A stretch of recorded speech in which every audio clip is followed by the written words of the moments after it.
Economics में आपने एक टर्म सुना होगा, ट्रिकल डाउन इफेक्ट। अगर आप 69th बीपीएससी के क्वेश्चन पेपर को लेते हैं, जीएस पेपर 2, तो उसमें भी पूछा गया है आपसे ट्रिकल डाउन इफेक्ट के बारे में। ये सवाल इकोनॉमिक्स के साथ साथ ज्योग्राफी के लिए भी है, क्योंकि जब हम सोशियो इकोनॉमिक डेवलपमेंट पढ़ते हैं, जब हम ह्यूमन ज्योग्राफी पढ़ते हैं, तो हम ट्रिकल डाउन इफेक्ट के बारे में समझते हैं। तो आइए आज के सेशन में हम यही समझेंगे कि जो शॉर्ट नोट अगर हमें लिखना हो ट्रिकल डाउन इफेक्ट के बारे में, तो हम क्या इससे समझते हैं, साथ ही साथ हम इसके बारे में क्या लिख सकते हैं। अब इसका आइडिया एक्चुअली क्या है, जैसे आप इस पिक्चर में देख सकते हैं, इस पिक्चर में बहुत आराम से इसको समझाया गया है। तो ट्रिकल डाउन इफेक्ट ये कहता है कि समाज में जो लोग बहुत ज्यादा अमीर हैं, जो बड़े बड़े इंडस्ट्रियलिस्ट हैं, जो बहुत बड़े बड़े बिजनेसमैन हैं, अगर उनके पास ज्यादा पैसा रहेगा तो वो धीरे धीरे धीरे धीरे करके समाज के निचले स्तर तक पहुंच जाएगा। यानी जैसे आप देख सकते हैं, ये ग्लास में पानी भरा हुआ है और उसके बाद धीरे धीरे धीरे धीरे नीचे नीचे ग्लास में ये जा रहा है।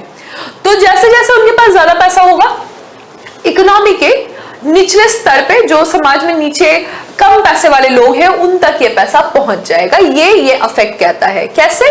तो जो बड़े बिजनेसमैन होते हैं, जो बड़े इंडस्ट्रियलिस्ट होते हैं, वो क्या करते हैं कि वो ज्यादा पैसा रहेगा तो ज्यादा इंडस्ट्रीज को शुरू करेंगे, ज्यादा बिजनेसेस को बढ़ावा देंगे। तो इससे जितना इकोनॉमी है उसमें सप्लाई चेन में बढ़ोतरी आएगी, यानी कि ज्यादा बल्क में चीजें बननी शुरू होंगी।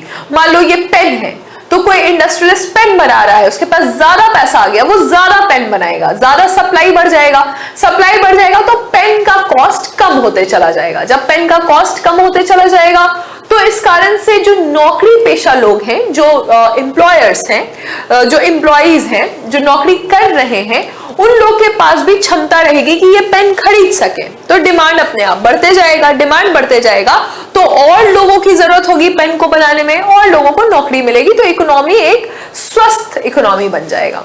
ये इसका क्लेम है, ये कहता है कि ऐसा होता है या ऐसा होना चाहिए। इस कारण से सरकार को ऐसी नीतियां बनानी चाहिए जिससे क्या हो, जिससे जो अमीर तबका है उसको और ज्यादा पैसा मिले, या वो और ज्यादा मोटिवेट हो कि हमें और बिजनेस करना है।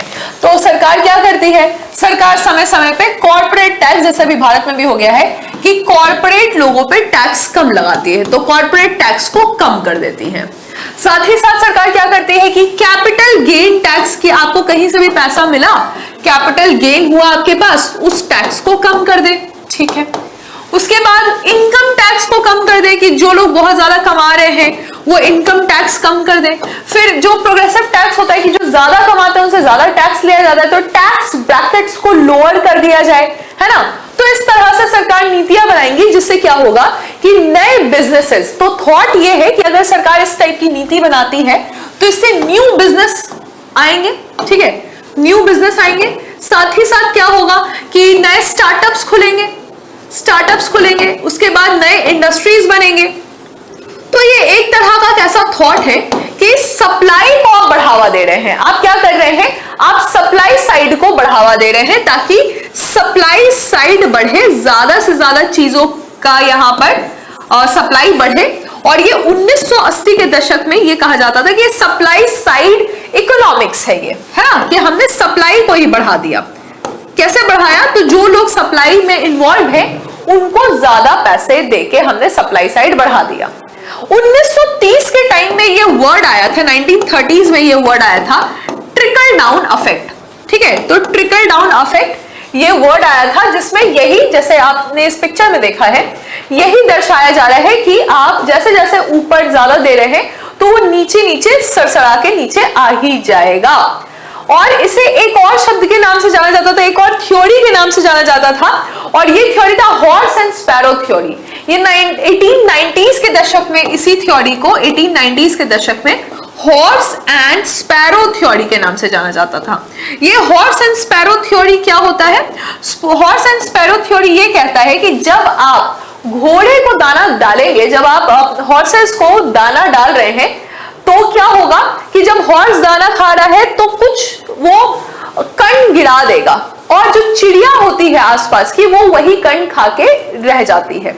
तो बेसिकली हम यही करें कि ट्रिकल डाउन थ्योरी में इस टर्म को हम इस्तेमाल कर रहे हैं कि जो हाई इनकम वाले लोग हैं उनको हम और अमीर बना दे, ताकि वही लोग से पैसा फ्लो होके नीचे इकोनॉमी में आ जाए। ज्यादा इसको अनाज देंगे तो कुछ तो गिराएगा, जिससे चिड़िया जो है वो खा लेगी, ये थॉट था।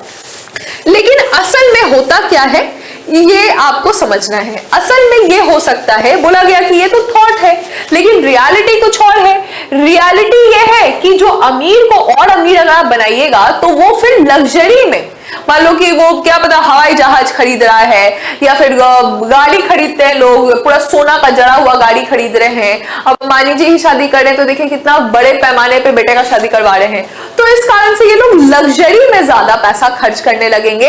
ये नहीं कि आप अगर इनको ज्यादा प्रॉफिट दे रहे हैं समाज में या इकोनॉमी में, आप इनको ज्यादा प्रॉफिट दे रहे हैं तो ये बेनिफिशियरी होने से ज्यादा क्या कर रहे हैं कि ये अपने लग्जरी पे खर्चा ज्यादा कर रहे हैं। तो इस क्लेम को नहीं माना गया, यहां पे सोच यही था कि रिच गेन मोर, तो इन्वेस्ट ज्यादा करेंगे, जॉब क्रिएशन होगा, उसके बाद हायर स्पेंडिंग होगा, इंक्रीज इन डिमांड होगा, और जो कम स्किल के लेबर है उनको भी पैसा अच्छा मिलेगा। लेकिन ये चीज नहीं मानी गई। बोला गया, वर्ल्ड बैंक और IMF की रिपोर्ट के अकॉर्डिंग कहा गया कि देखिए, अगर आप इकोनॉमी में जो 20% ज्यादा कमाने वाले लोग हैं, ठीक है, 20% ज्यादा कमाने वाले लोग हैं, उनको 1% और ज्यादा अगर आप वेल्थ दे देते हैं, उनका पैसा और 1% बढ़ा देते हैं, तो आने वाले 5 साल में ये जो थ्योरी है ये कहता है कि आने वाले 5 साल में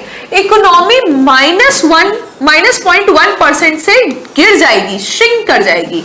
लेकिन अगर इसी टाइम स्पैन में, यानी कि 5 साल में, जो निचले तबके के 20% लोग हैं, जो ये 20% लोग हैं निचले तबके के, पहले हमने क्या किया कि 20% लोग जो ऊपर के तबके के लोग हैं उनको 1% पैसा बढ़ा दिया। लेकिन अगर हम निचले तबके को 20% पैसा बढ़ाते हैं, मतलब 20% लोगों को 1% पैसा बढ़ाते हैं, तो इकोनॉमी 0.4% से बढ़ जाती है। तो इस कारण से ट्रिकल डाउन की जगह ट्रिकल अप इफेक्ट को ज्यादा सपोर्ट किया जाता है। क्रिटिक्स कहते हैं कि ट्रिकल डाउन से ज्यादा ट्रिकल अप इफेक्ट को सपोर्ट किया जाता है। ट्रिकल डाउन इफेक्ट जरूरी नहीं है कि हमेशा ये कामयाब हो ही जाए। जैसे कि वड़ा पाव के बारे में हम जानते हैं कि मजदूरों के लिए ये डिश को बनाया गया था। जो भी महाराष्ट्र में खासकर जो मजदूर मिल, जो कपड़े की मिल में काम करते थे, उनके लिए था कि जल्दी से वो ना खा ले, तो इस तरह का ब्रेड में, पाव में वड़ा लगा दिया गया। लेकिन अब आप देखिए किसी चीज को ग्लैमराइज कर दिया गया है, बड़े बड़े लोग वड़ा पाव खाते हैं, बड़े बड़े होटल में मिलता है, अच्छा पैसा खर्चा करके उसमें अलग अलग फ्लेवर टाइप का भी आ गया है। इसी तरह से जीन्स मजदूरों के लिए बनाया गया था। अब हर कंपनी अपना अपना ब्रांडेड जीन्स बनाती है। हर hero heroine, industrialist, Mark Zuckerberg को भी आप देखिएगा तो जीन्स पहन के घूम रहे हैं, है ना। तो अब ये भी अमीर लोग पहनने लगे हैं। तो जरूरी नहीं है कि इस तरह की थ्योरीज हमेशा सक्सेसफुल हो, ये फ्लॉप भी हो जाते हैं। आम टाइम में देखा जाता है कि हम यूनिवर्सल बेसिक इनकम की बात करते हैं, यूबीआई की बात करते हैं। तो जब हम यूनिवर्सल बेसिक इनकम की बात करते हैं तो इसमें क्या है कि आप सबको एक बेसिक इनकम दे दीजिए। ये भी एक ट्रिकल डाउन इफेक्ट है कि सबको आपने पैसा दे दिया तो भाई वो पैसा खर्चा होगा, इकोनॉमी में और पैसा आएगा। लेकिन ये फिजिबल नहीं है, या फिर ये प्रोडक्टिविटी को कम कर दे। क्या पता है ऐसा हो जाए बिहेवियरल, देखिए इकोनॉमिक्स की थ्योरी और बिहेवियर्स में अंतर है। बिहेवियरल चेंज ये हो जाए कि अब कमाने की क्यों जरूरत है, जब हमको सरकार एक मिनिमम पैसा दे रही है तो हम क्यों कमाएं। तो प्रोडक्टिविटी कम हो जाएगी, पॉलिटिकल इंस्टेबिलिटी आ जाएगी। लोग बोलेंगे, आके पॉलिटिशियन जो है वो पोल में बोलेंगे कि हमको लेकर आइए, हम और ज्यादा आपको बेसिक इनकम देंगे, तो ये प्रॉब्लम आ जाएगा। फिजिबिलिटी नहीं है, तो ये सारे इसके डीमेरिट्स हैं। तो बेसिकली हमने ट्रिकल डाउन इफेक्ट को यही समझा कि ये एग्जाम में आपके आया था, इस कारण से आपने होपफुली ये थ्योरी समझ ली है। आप मुझे टेलीग्राम पे एक शॉर्ट आंसर लिख के भेजिए कि what do you understand by trickle down theory. Thank you.